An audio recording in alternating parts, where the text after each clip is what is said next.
Buenas tardes a todos y todas. En primer lugar, muy contenta de estar compartiendo la mesa con dos distinguidos profesores, como son la doctora Liliana Salomé y también con mi amigo Luis Sainz, pero además tenemos al distinguido profesor Juan Monroy Galvez, que es uno de los autores, coautores, diríamos, del anteproyecto del Código Procesal Constitucional, ¿no? Que luego pasó a ser el primer Código Procesal Constitucional considerado a nivel mundial como un primer instrumento de codificación de esta materia.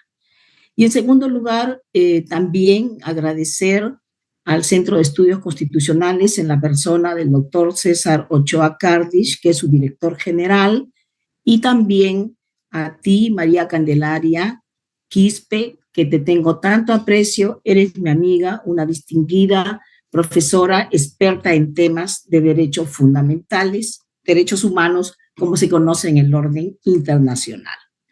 Bien, yo creo que esta idea que ha tenido el Tribunal Constitucional, el Centro de Estudios Constitucionales, de poder efectuar estas conferencias ha sido muy positivo, porque se ha hecho desde una mirada de, primero, personas que han participado en la elaboración del anteproyecto del código. También se ha tenido en consideración la óptica de los jueces constitucionales del Poder Judicial, desde la perspectiva del litigio, que también es interesante, porque ellos son los abogados que litigan en los procesos constitucionales de cualquiera de los tipos que consagra el artículo 200 de la Constitución, lo que nos hace ver qué problemas se afrontan en la tramitación de los procesos, ¿no? Y qué esperan de esta justicia constitucional. Y también ahora desde la perspectiva de la academia. Entonces, para mí, esos enfoques diferenciados enriquece este debate, sin duda. Pero creo que en mi caso hay un plus y tengo esa gran satisfacción de haber dedicado casi más de 20 años a la docencia y también a ser jueza del Poder Judicial. Entonces tengo dos aportes que podría brindar esta tarde, ¿no?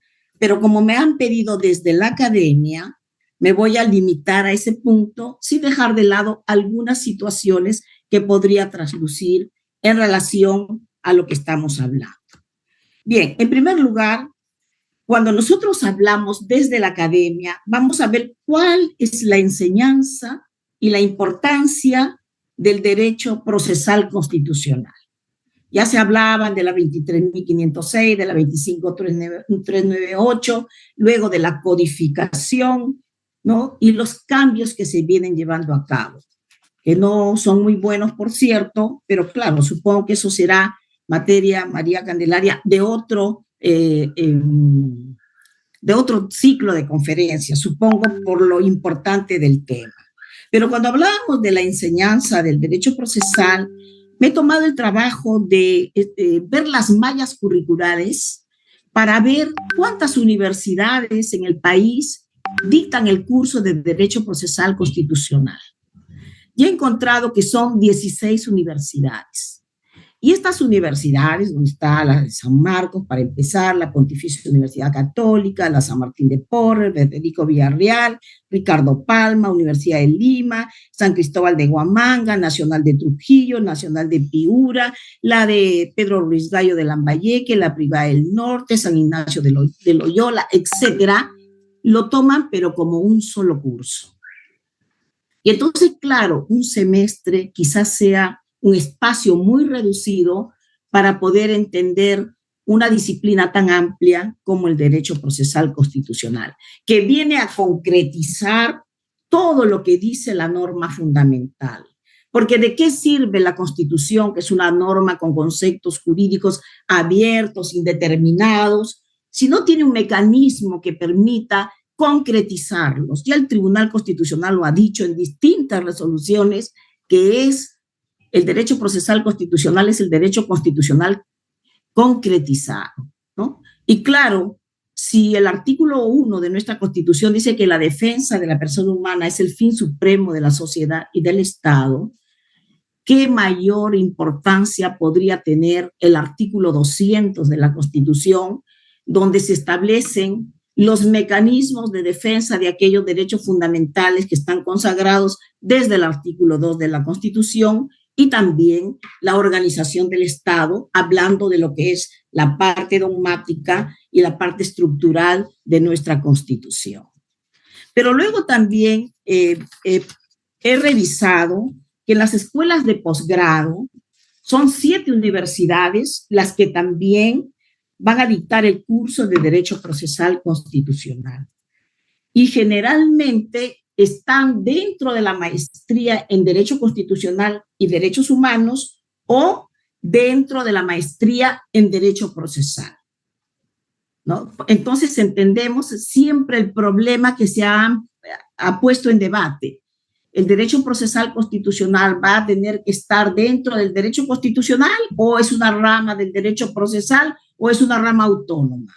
Eso es lo que siempre se ha venido estipulando y predicando, ¿no? Y ahí cada uno tiene sus razones para decir cuáles son las opciones por las que va a enfocarse. Tenemos la Universidad Nacional Mayor de San Marcos, que la pone en la maestría en Derecho Constitucional y Derechos Humanos, donde dictas tú, María Candelaria, y dicto yo. La Pontificia Universidad Católica la dicta en la maestría en Procesal Constitucional, ahí dicto yo. Tenemos la Universidad San Martín de Porres, está la Universidad Federico Villarreal, la Universidad San Antonio de Abad del Cusco, la Universidad Nacional del Altiplano en Puno, la Universidad Continental. Entonces, fíjense, una primera conclusión que podríamos llegar desde el tema que nos ha convocado, que es desde la academia, es decir, de que no obstante la gran importancia que tiene la enseñanza del derecho constitucional y procesal constitucional, no encontramos en realidad mayores espacios para esta rama del derecho procesal constitucional. Y esto lo estábamos viendo con motivo del Consejo Consultivo de la UDEP, donde nosotros queríamos que se debiera implementar mayor tiempo para que se dedicara dentro del derecho constitucional la materia del derecho procesal constitucional, si es que no se optara por tomarla como una rama independiente. Y esperemos que así sea. Ahora miren, en cuanto al rol que nos toca como profesores desde la academia, en esta rama tan importante del derecho, yo creo que debe haber un compromiso moral de nosotros los profesores de capacitarnos y especializarnos, ¿no?, como docentes y motivar a los alumnos y alumnas para que tomen en su real dimensión el valor de la enseñanza de una disciplina tan importante como es el derecho procesal constitucional.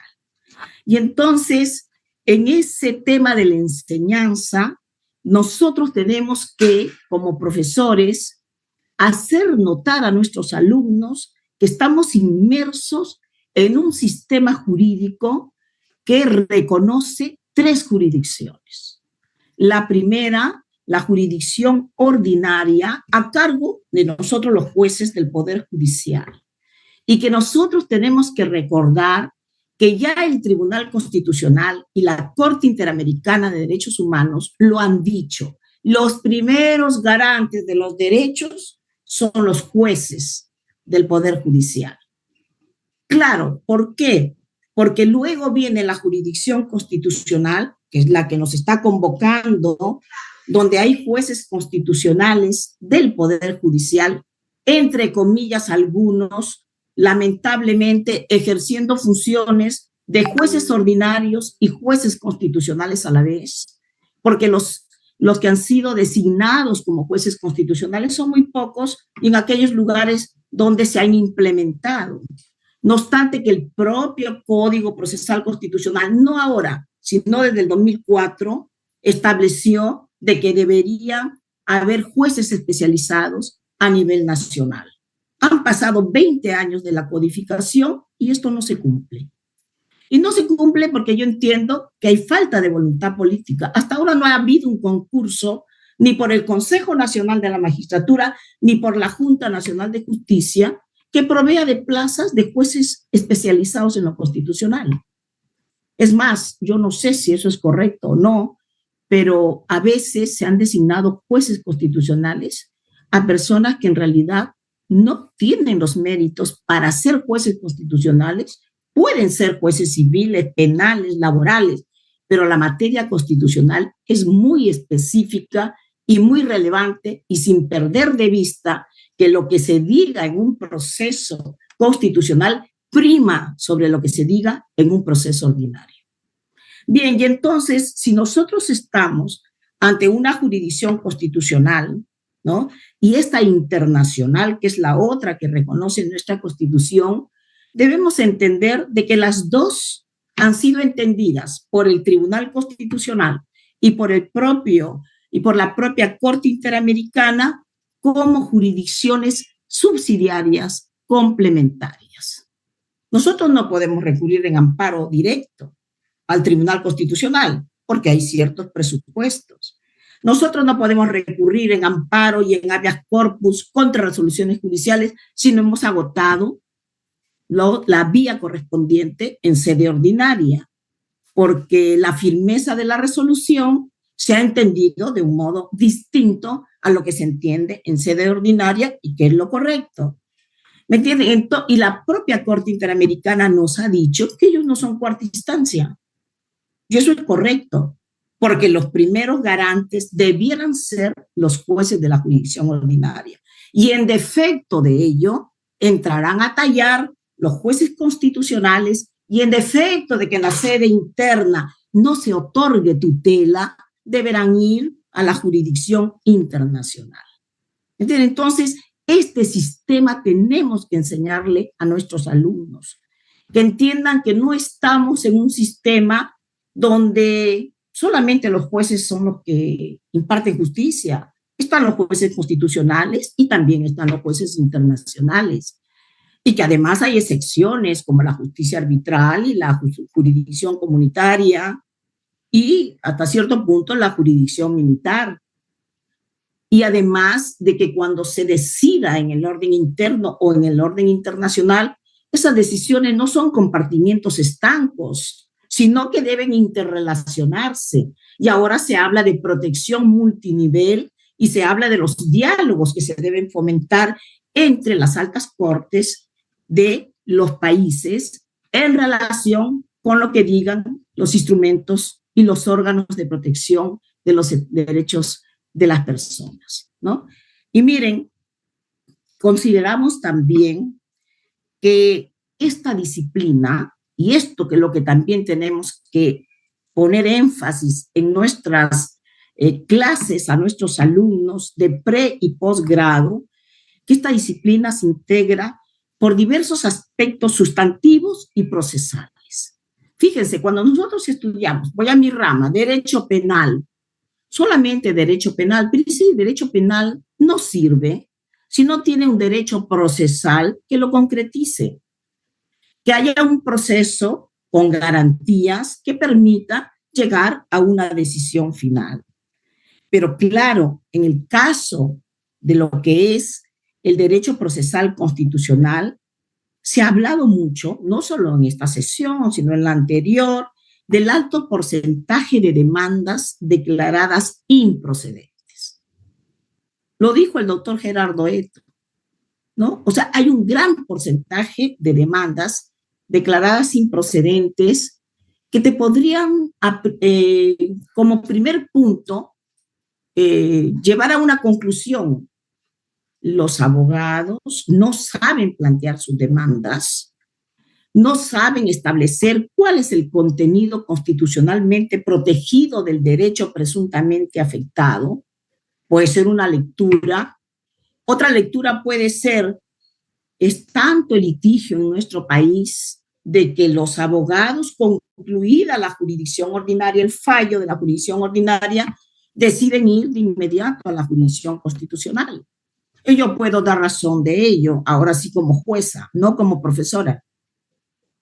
decisión que emite la Corte Suprema y se notifica a los 3 o 4 meses, nos están notificando que nos han interpuesto un habeas corpus contra la resolución judicial.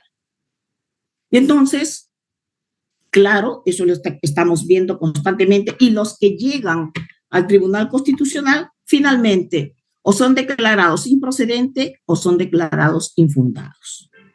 Entonces, lo que nosotros vamos a tener que ver, no solamente enseñar de aquello que se declara fundado, sino también de aquello que se declara improcedente e infundado, porque eso nos permitirá ver cuáles son los problemas que aquejan a la enseñanza de este derecho procesal constitucional, ¿no? Miren, también creo y estoy convencida que en estos casos ya no, el tema de la interpretación constitucional es fundamental y tenemos que formar a nuestros alumnos en conceptos distintos acerca de los métodos de interpretación clásica, porque lo que se está interpretando es una constitución, que es una norma jurídica, pero que también es política, porque es una norma que es producto de un consenso social. No es una norma cualquiera. Ningún código te tiene lo que tiene la Constitución, que regula los derechos fundamentales y regula la estructura del poder del Estado y las garantías que se ofrecen. Eso no lo encontramos en otros códigos. Y es bueno que así sea, porque es nuestra norma fundamental. Y por supuesto, yo no voy a interpretar una constitución con un método literal, con un método histórico, sino que ya entran a tallar todos aquellos principios de interpretación constitucional que han sido desarrollados por la jurisprudencia del Tribunal Constitucional en diversas sentencias. Y eso es lo que tenemos que hacer nosotros, hacer entender de que ya no bastan los clásicos métodos de interpretación de la ley, sino que aquí estamos ante la ley fundamental del Estado, que necesita ser interpretada de otro modo, y sobre todo también tener en cuenta que hay una interpretación conforme a lo que establecen los tratados internacionales de derechos humanos, porque así lo establece la cuarta disposición final y transitoria de nuestra Constitución.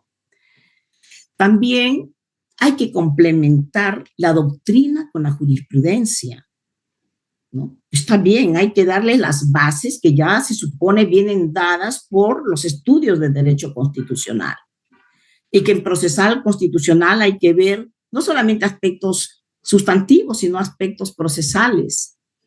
Y es más, el Tribunal Constitucional ha optado por la teoría de la autonomía procesal del Tribunal Constitucional, y se van introduciendo figuras que no existen en el Código Procesal Constitucional. El doctor Monroy Galvez escribió un excelente artículo que no comparte esa posición del Tribunal Constitucional.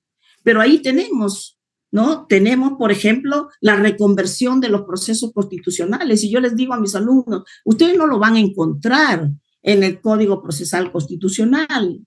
Eso lo van a encontrar con base en lo que se ha denominado la autonomía procesal del Tribunal Constitucional. Entonces, explicar todo eso para que no los encuentre de sorpresa.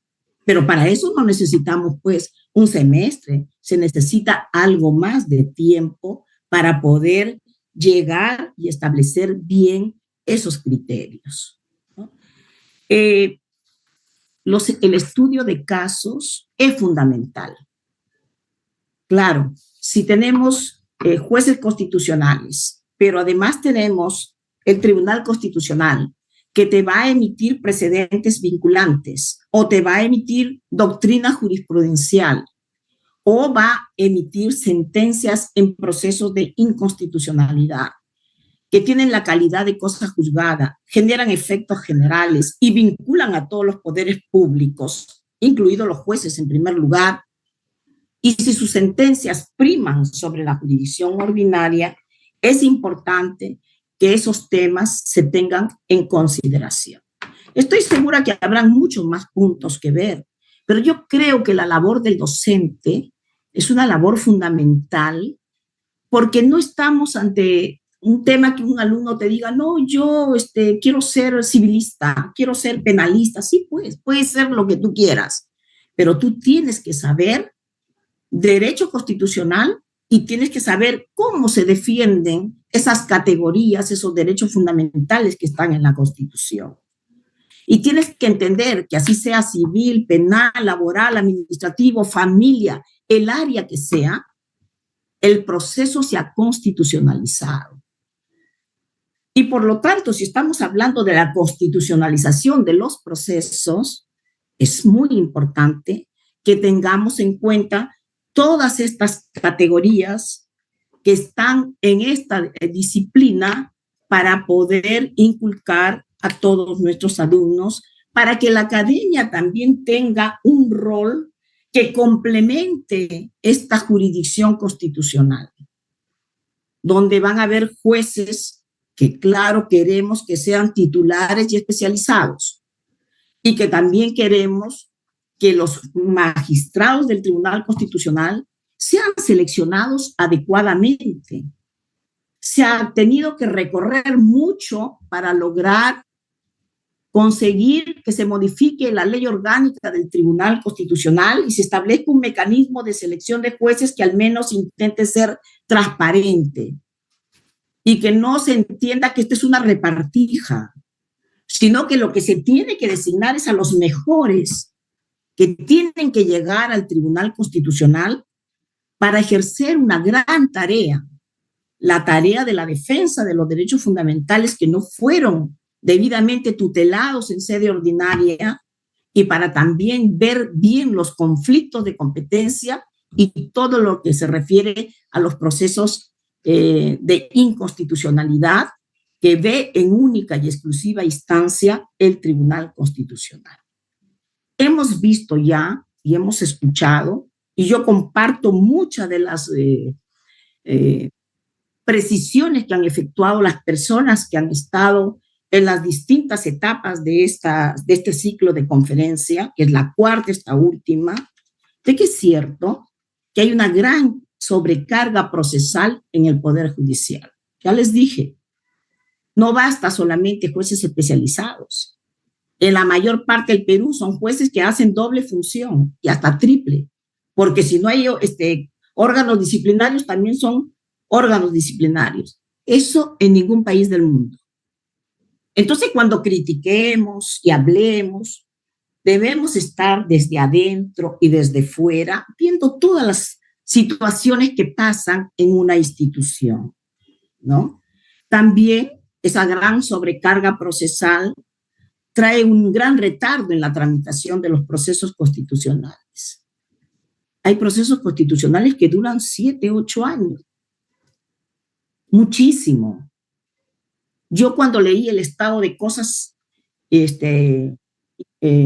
inconstitucionales en el establecimiento penitenciario de Puno, lo primero que me puse a ver es cuánto tiempo ha durado ese proceso de una persona que dormía en Puno, ¿no? En el penal más alto del mundo, Chayapalca, a más de 5.500 metros de altura, enfermo de bronquios, en un colchón en el suelo. Duró más de 6 años de sede ordinaria, desde que entró a los jueces constitucionales hasta que llegó al Tribunal Constitucional. Muchísimo. Entonces, eso hay que también atacar. Hay los abusos de los procesos de habeas corpus y amparo. El propio tribunal lo ha reconocido. Hay un gran abuso y se está llenando al Tribunal Constitucional de procesos que no deberían, más con el artículo 6 del Código Procesal Constitucional vigente, donde llegaba todo, ¿no? Ahora, hay que entender que son procesos de tutela urgente. Doctora Candelaria, ¿cuánto me falta, por favor? ¿O ya está mi plazo cumplido? 2 minutos, si puede ser. Ya, está bien. Ya. Me olvidé de apuntarlo.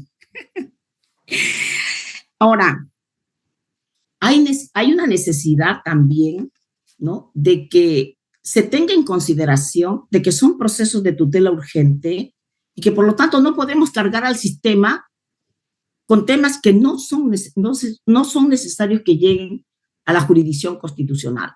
porque después vamos a tener un grave problema en la ejecución de las sentencias. Y claro, de eso se habló hace un momento por parte del distinguido doctor Luis Sáenz, del artículo 25 de la Convención Americana, de qué vale que yo haya ganado un proceso, por último, en el orden internacional, después de más de 15 años, porque ahí también hay un gran retardo, y que al final lo tenga la sentencia, pero colgada, como si fuera un gran logro, porque no la puedo ejecutar, más si es de materia previsional. Será muy difícil.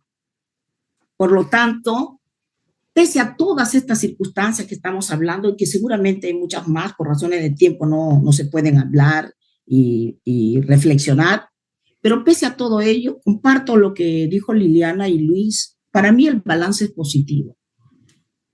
Y yo lo entiendo como jueza, porque la constitucionalización del proceso creo que ha sido un gran logro, y ese logro ha sido posible gracias a una codificación, ¿no?, del código del proceso constitucional, ¿no?, a la tarea que han desarrollado integrantes del Tribunal Constitucional que han permitido la constitucionalización de todo tipo de procesos, porque ello redunda finalmente, aunque tarde, en la efectiva protección de los derechos de las personas.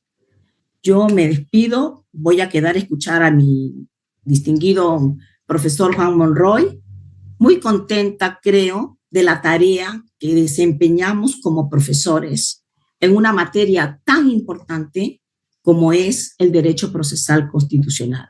Y que si bien hay problemas graves, retos que tenemos que afrontar desde todas las trincheras, también hay un balance positivo. Muchas gracias.